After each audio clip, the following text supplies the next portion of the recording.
Everyone, welcome to Shri Ram's IAS. This is your mentor Arzoo Kakkar. उम्मीद करती हूँ आप सब बहुत बढ़िया हो, खुश हो, स्वस्थ भी हो।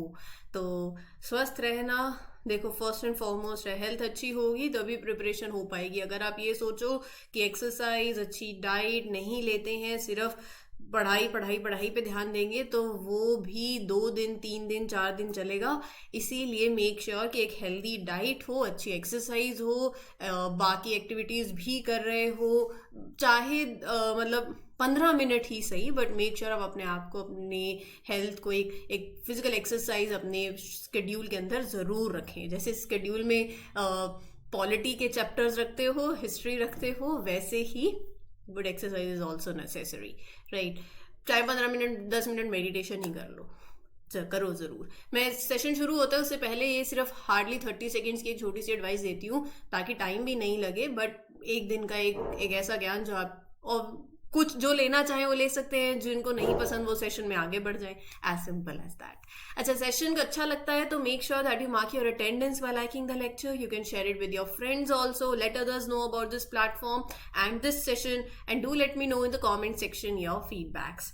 Moving ahead with this session, आप जो आर्टिकल्स हम आज कवर करेंगे वो लिस्ट आपके सामने है। Let me give you a brief about it, what we will be discussing and what will be your homework. मैं दोनों चीज़ें आपको साथ साथ बता दूंगी ताकि सेशन के बीच में मतलब ऐसा ना हो कि ये हो नया कुछ सा कुछ होमवर्क आ गया तो ठीक है, बट दो चीज़ें हैं जो that I mention here only. अच्छा, पहले तो अपनी है all India survey on higher education, AISHE। Survey क्या कहता है, क्या इसके हाइलाइट्स हैं, क्यों सर्वे होता है, किन इंडिकेटर्स पे होता है, कौन करता है, कब से करते आ रहे हैं, वो सारी बेसिकली बात। एडुकेशन के टैग से आप इसको लिंक कर सकते हो, GS पेपर 2 से आप इसको कनेक्ट कर सकते हो। मेंस के पॉइंट ऑफ व्यू से इसमें आपके पास काफ़ी डेटा होगा जो आप एंटर कर सकते हो, अपने आंसर राइटिंग में यूज कर सकते हो। प्रीलिम्स के पॉइंट ऑफ व्यू से ट्रेंड बेस्ड क्वेश्चन बनेंगे। अच्छा जी, बताइए एनरोलमेंट इंक्रीज हुआ है, डिक्रीज हुआ है, ये चीज क्या ड्रॉप आउट हुई है, कम हुई है, ज्यादा हुई है, वो सारी बातें होंगी। Trend based UPSC questions prelims की स्टेटमेंट में डालती है, राइट। मेंस के पर्सपेक्टिव से एज इट इज डेटा जो है वो आप याद कर सकते हो ताकि आप अपने आंसर राइटिंग में जब भी करो तो तथ्यों पे बात होनी चाहिए आपके पास, अपने आप को रखने के लिए, बताने के लिए कि आप सही बात कर रहे हो, सरकार क्या कर रही है, उसके लिए आपके पास, ये आप नहीं कह रहे हो, आप बताओ कि as mentioned in all India survey on higher education XYZ ये चीज है, राइट। सो मेंस के लिए equally relevant. Then GS paper 2 से नेक्स्ट स्कीम आप ऐड कर सकते हो, उसमें PM यशस्वी स्कीम, कैसी स्कीम है, किस लिए है, कौन एलिजिबल है, ये सारी डिस्कशन होगी इसके अंदर। World neglected tropical disease day कब होता है? होता 30 जनवरी को है। हम इसको आज डिस्कस करेंगे कि नेग्लेक्टेड ट्रॉपिकल डिसीज बोले तो ये आपके प्रीलिम्स के पॉइंट ऑफ व्यू से हो जाएगा। नीलगिरी बायोस्फीयर रिजर्व न्यूज में है, ये आप देखोगे मैप के अंदर, और यूपीएससी ने ना ऑलरेडी सवाल पूछा हुआ है, अच्छा इस फलाने बायोस्फीयर रिजर्व में क्या कुछ आता है, कौन कौन से प्रोटेक्टेड एरियाज इसके एरिया के अंदर आ जाते हैं, इसके एम्बिट में, तो वो डिस्कशन, वो पॉइंट बहुत इंपॉर्टेंट है। प्रीवियस ईयर क्वेश्चन से ही मैं बात कर रही हूँ, वो माइंड में रखते हुए, और ये भी माइंड में रख रही हूँ कि आपने भी प्रीवियस ईयर क्वेश्चन की एनालिसिस कर रखी है। जिन्होंने नहीं कर रखी है, देर आए दुरुस्त आए, तो प्लीज मेक श्योर कि प्रीवियस ईयर क्वेश्चंस कवर कर लीजिए। एटलीस्ट लास्ट 10 साल के तो आपको करने ही चाहिए। अभी शुरू कर रहे हो तो बैकवर्ड शुरू करो, 2023 में क्या पूछा, 22 में, 21 में, 20 में, ऐसे कम से कम 5-7 साल के तो देखो, राइट।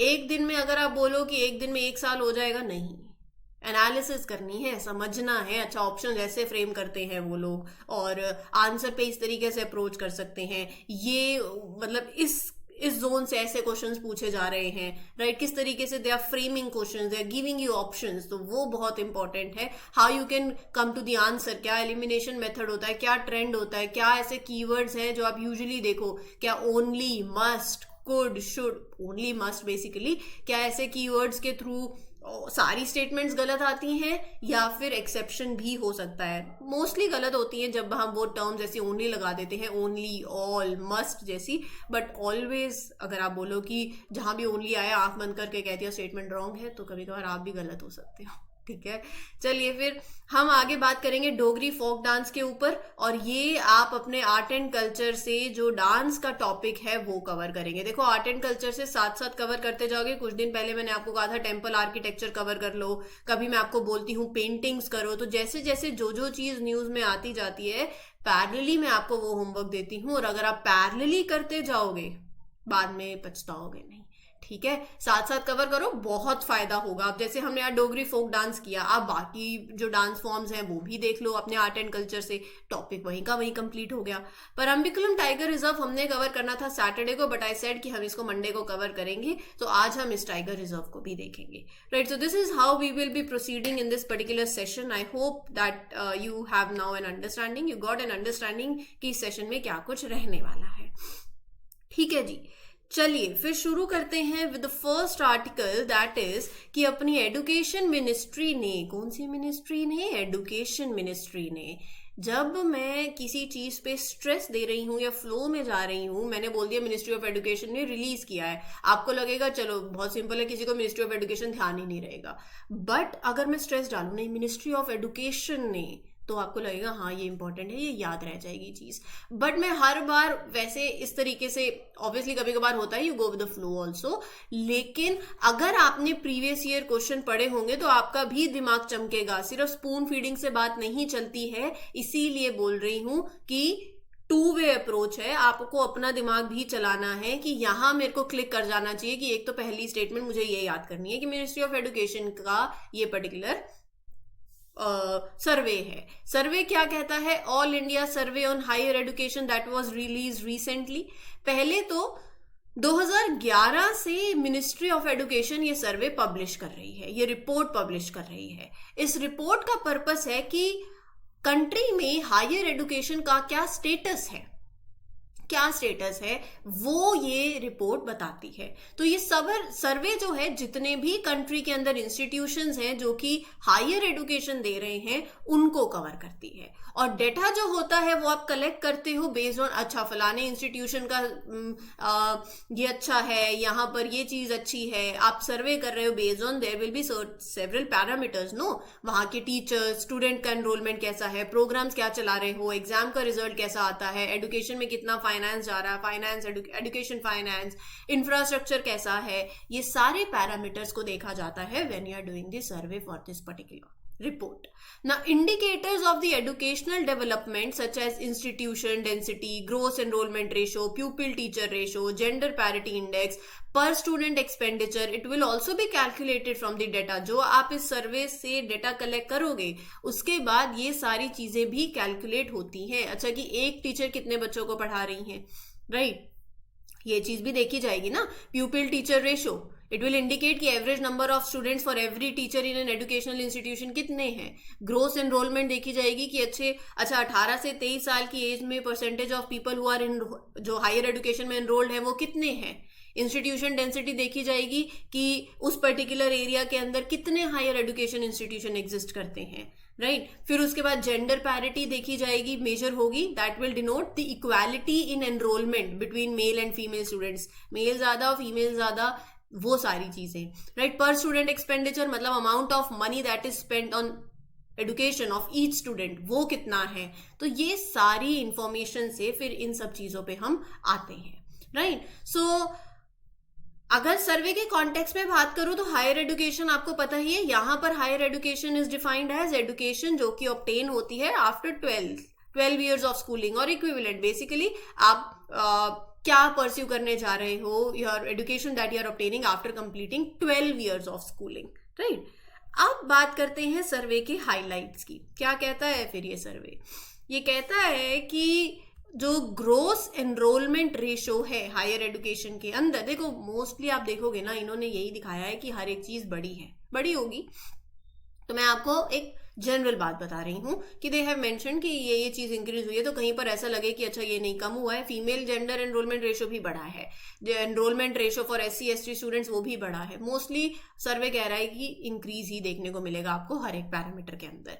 तो ग्रोस एनरोलमेंट अब कितना इंक्रीज है ना, वो थोड़ा ध्यान में रख लेना। लाइक 28.4%, ये बात कर रहे हैं 2021-22 की, तो ये भी ध्यान में रखिएगा 2021-22 की, राइट। तो 28.4% का इंक्रीज हुआ है as compare to 2020-2021 that was 27.3%। तो उन्होंने हर साल का बताया है। 2014-15 में 23.7% था द बेस ईयर। तो ओवरऑल आप देखोगे तो 28.4% का इंक्रीज हुआ है in 2021-22 gross enrolment ratio. Female GER female gross enrolment ratio वो भी इंक्रीज हुआ है तो 28.5% इन 2021-2022। ग्रोस एनरोलमेंट रेशो अगर मैं SC और ST का बताऊं तो SC स्टूडेंट्स का भी इंक्रीज हुआ है। जनरली अगर आप देखो तो enrolment ratio for SC students was 25.6% इन 2021-2022 और 2% से इंक्रीज हुआ है for ST students also, right. So you will see in 2021-2022 2021-22 में जो एनरोलमेंट है SC के लिए वो हो गया है 27.2% for SC and for ST it is 25.8%, right. This is the number, ठीक है। इतना आप लिखते जाइए।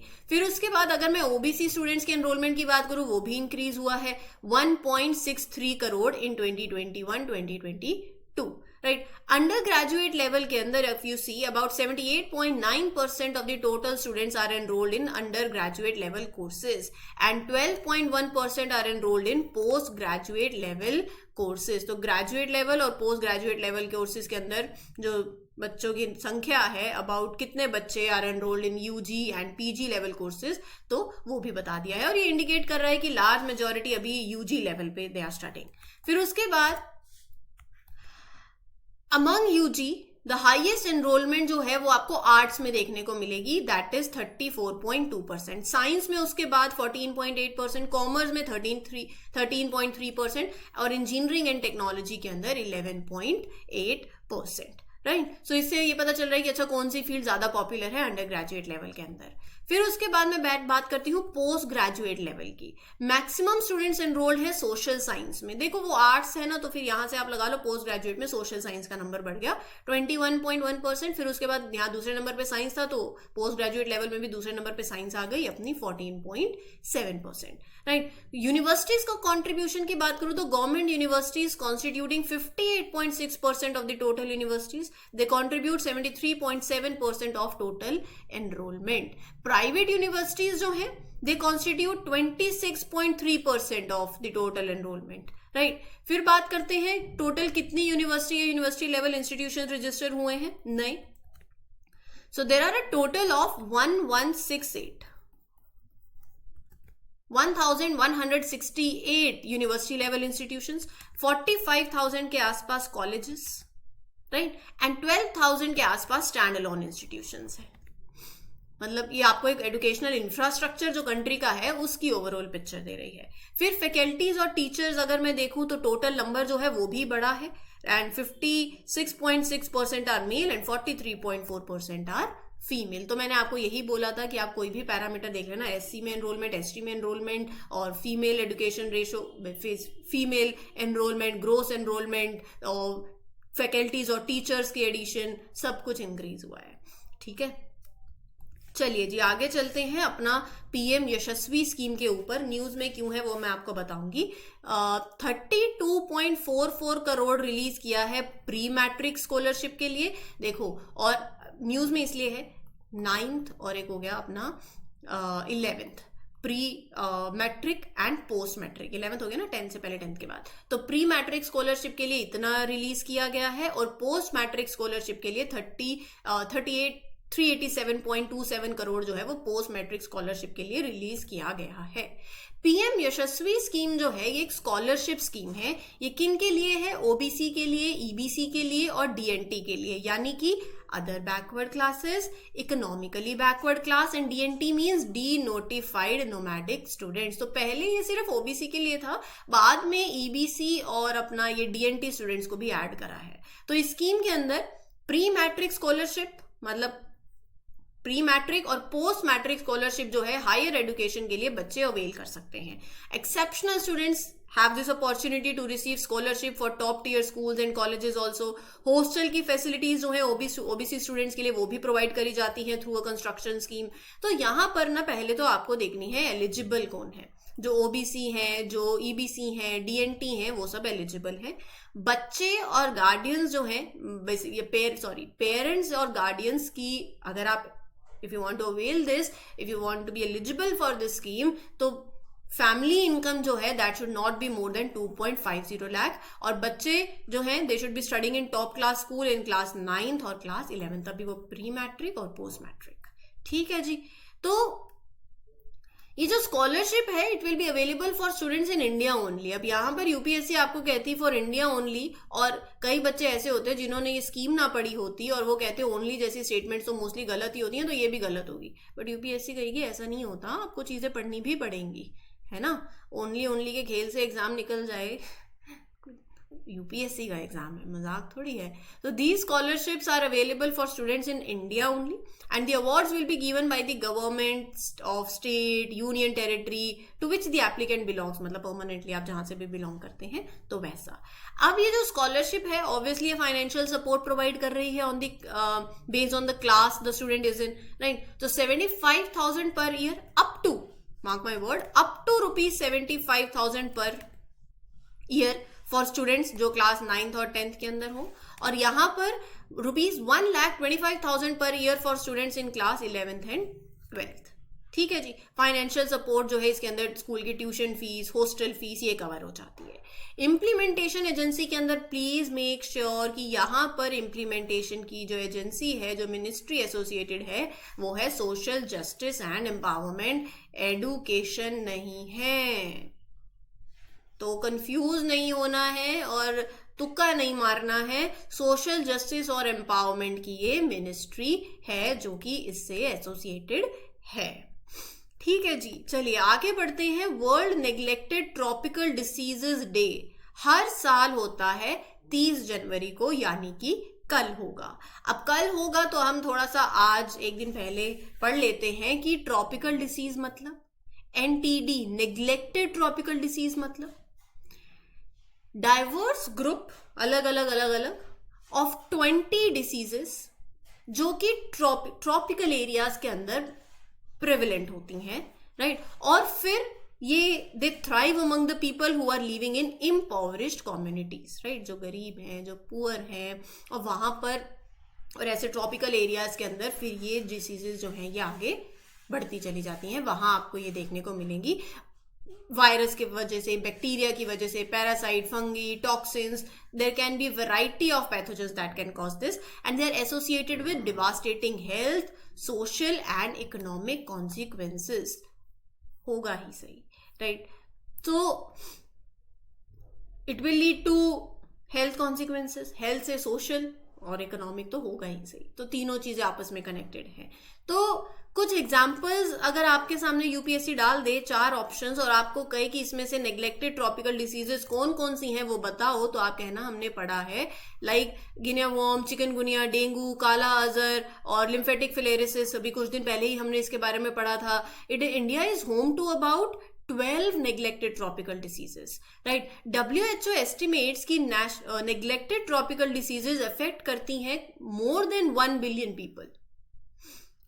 तो ये कोई छोटी बात नहीं है. एंड अबाउट 1.6 बिलियन पीपल जो है यू विल सी,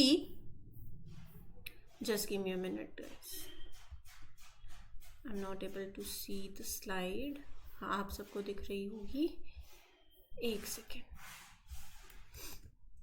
हाँ जी. सो while the number of people requiring NTD interventions, prevention and curative, it is 1.6 billion. तो basically ये आप अपने मेंस का ऐसा कंटेंट है that you can add in your mains as well, right. So 30th of January को prelims के point of view से ये दिन होता है और ये क्या ग्लोबल इम्पैक्ट की बात कर रहे हैं कि about 1.6 billion people require interventions, preventive, curative in particular diseases के लिए, राइट. तो लोगों में अवेयरनेस हो the challenges these diseases can pose, right. अब ये जो entities है ना, they often thrive in conditions, जैसे कि मैंने आपको बताया that are related to like poverty and are very challenging to control due to their very complex epidemiology. मतलब इसमें vector borne transmission, animal reservoirs, complex life cycles, ये सब चीजें फिर आ जाती हैं, right? So in terms of prevention and control अगर आप देखें, because of due to their complex nature and association with specific environmental conditions, it becomes difficult. तो वो कह रहे हैं कि ग्लोबल इनिशिएटिव्स क्या है to end एनटीडीज.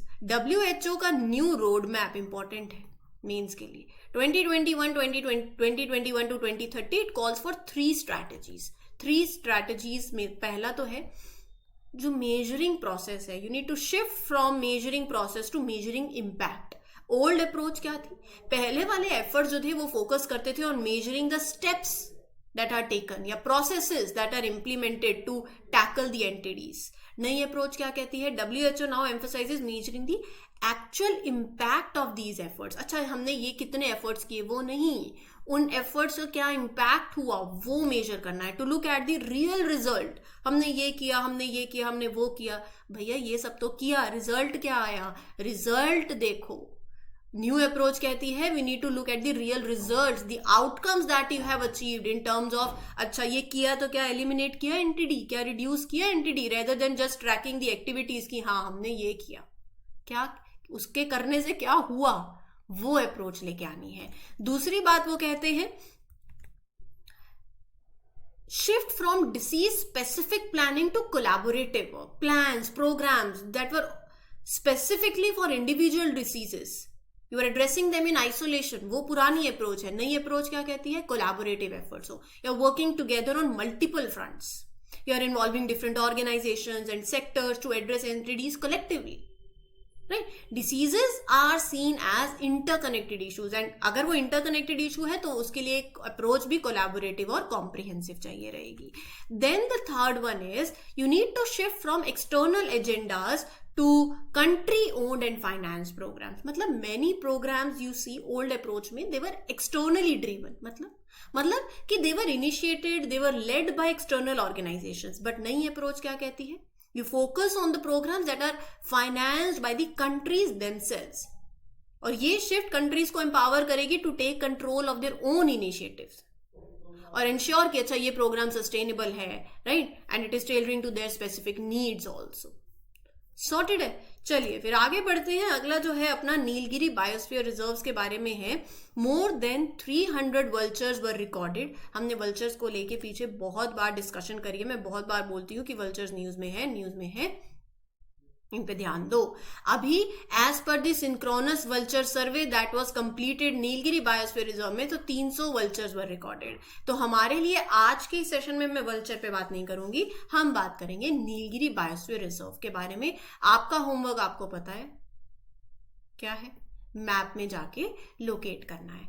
Nilgiri biosphere reserve जो है ये आपको they are located in Nilgiri mountains of the western Ghats. Tamil Nadu, Kerala, Karnataka ये सारे पार्ट्स इसके अंदर आ जाते हैं. इंडिया का पहला बायोस्फीयर रिजर्व है, 1986 में एस्टैब्लिश हुआ था.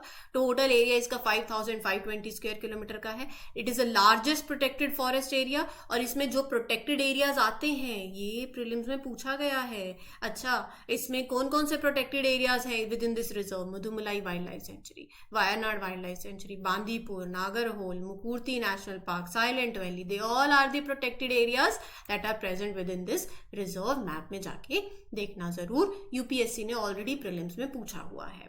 मैं वेजिटेशन की बात करूं तो evergreen forest, mountain sholas and grassland, semi evergreen, moist deciduous, dry deciduous, thorn, ये सारी आपको ऐसा एक वेजिटेशन देखने को मिलेगा. रेनफॉल अगर आप देखो तो 500 mm to 7000 mm annual rainfall की रेंज रहती है. टेम्परेचर का रेंज आता है from 0 degree Celsius during winters और समर में 41 डिग्री सेल्सियस तक चला जाता है. ट्राइबल पॉपुलेशन पूछ सकती है यूपीएससी यहां से सवाल कि अच्छा यहाँ कैसी ट्राइबल पॉपुलेशन आपको देखने को मिलेगी, कैसे पॉपुलेशन जो है basically they are native to this particular reserve. तो तोडास, कोटा, इरुला, कुरुम्बा एंड पनिया, अदियान्स, तो ये आपको ये कुछ ट्राइबल पॉपुलेशन है. And it is India's first biosphere reserve that is under UNESCO's man and biosphere reserve programme. Flora fauna ये आप देख ही सकते हो। अच्छा, ये फ्लोरा है, ऐसे कुछ फ्लावरिंग प्लांट्स आपको देखने को मिलेंगे, लाइक 3300 प्लांट्स। कुछ प्लांट्स के नाम है, very simple, you can look it by yourself. Fauna के अंदर आपको Nilgiri tahr, lion tail macaque और एलिफेंट्स, टाइगर, सांबर, चीतल, ये सारी स्पीशीज आपको देखने को मिलेंगी। अच्छा, यहाँ पिक्चर रह गई है, बट जो आर्टिकल है वो ये कह रहा है कि union government of India conferred Padma Shri award किसको? To Jammu's Dogri folk dancer Rumala Ram. मैं आपको तस्वीर दिखाती हूँ, एक सेकेंड, आपको दिखेगी नहीं, just give me a minute, या फिर आप खुद से भी सर्च कर सकते हैं।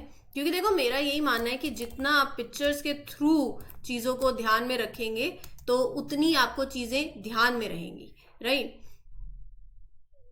4 साल पुरानी बातें भी याद रह जाती हैं, मेमोरीज होती हैं। तो ये इसीलिए चाहे बर्ड्स हो चाहे स्पीशीज हो, जब तक मैप में नहीं देखोगे, तो पिक्चर्स के थ्रू नहीं देखोगे, तो कितना याद रख लोगे? साल भर की स्पीशीज हैं, कितनी याद रह जाएंगी? वो उतनी याद रहेंगी जितना मैप के थ्रू देखा होगा, जितना उसको विजुलाइज करोगे ना चीज़ों को। तभी मैं जब भी कोई स्पीशीज की बात करती हूँ, मैं आपको कहती हूँ मैं आपको पिक्चर दिखाऊंगी, आप सुनते जाओ पीछे की कहानी, right? Now let me show you the picture of folk dancer.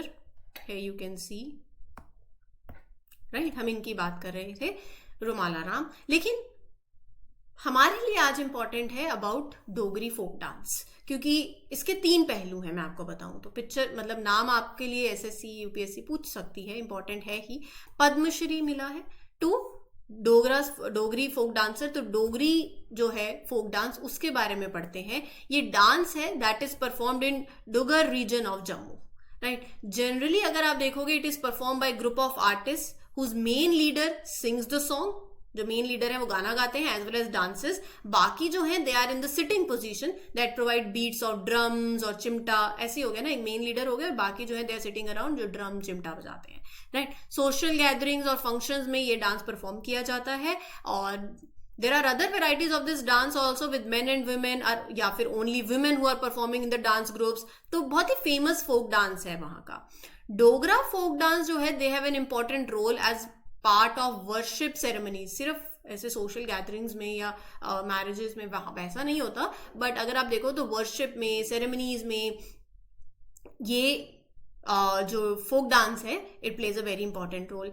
Other dance forms of Jammu region बिल्कुल देखने पड़ेंगे, क्यों नहीं देखने पड़ेंगे? यहाँ से सवाल बन सकता है। तो ये आपके सामने कुछ बाकी डांस फॉर्म्स हैं, और डू रिमेंबर देम, जैसे फुमानी, जागरण और चकोकी, छज्जा, कुद्धा। तो ये सारी डांस फॉर्म्स हैं जो आप याद में रख सकते हैं, यूपीएससी सवाल पूछ सकती है।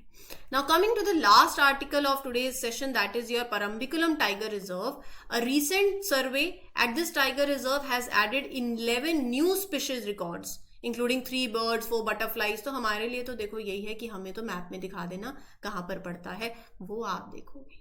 मैं आपको बाकी पिक्चर बताती हूँ इसकी। It is nestled in the picturesque and extensive Nelliampathy Anamalai landscape. ये भी आप थोड़ा सा नीलगिरी जाओगे ना, वेस्टर्न घाट से घूमोगे तो केरला के थिरुसर पलक्कड़ में, वेस्टर्न घाट्स में, वहां ये पड़ता है। 2009 में इसको टाइगर रिजर्व डिक्लेयर कर दिया था। वही वेजिटेशन है, moist deciduous, dry, evergreen, semi evergreen, shola forest आपको देखने को मिलेगी। And other unique habitats like montane and marshy grassland locally known as vayals are also found. ये टर्म अगर आपसे पूछ ली जाए तो ये वेजिटेशन से जुड़ी हुई है। I am sorry. The reserve houses, यहाँ पर teak, rosewood, sandalwood, neem trees आपको देखने को मिलेंगे। World's first scientifically manage plantation of teak, it is credited to this particular tiger reserve, right? Oldest and the tallest teak tree, that is named as Kannimara, it is also home to it. और फना की बात करूँ तो Nilgiri langur, Nilgiri tahr, leopard, elephant, spotted deer, sambar, barking deer, ये सारी species आपको यहाँ पर देखने को मिलेंगी। ठीक है जी, इस पर्टिकुलर सेशन के लिए इतना ही। उम्मीद करती हूँ आपको लेक्चर क्लियर हो गया हो। कोई डाउट हो, you can ask me in the comment section. This is your mentor Arzoo Kakkar signing off. Happy learning, all the best, take care, thank you.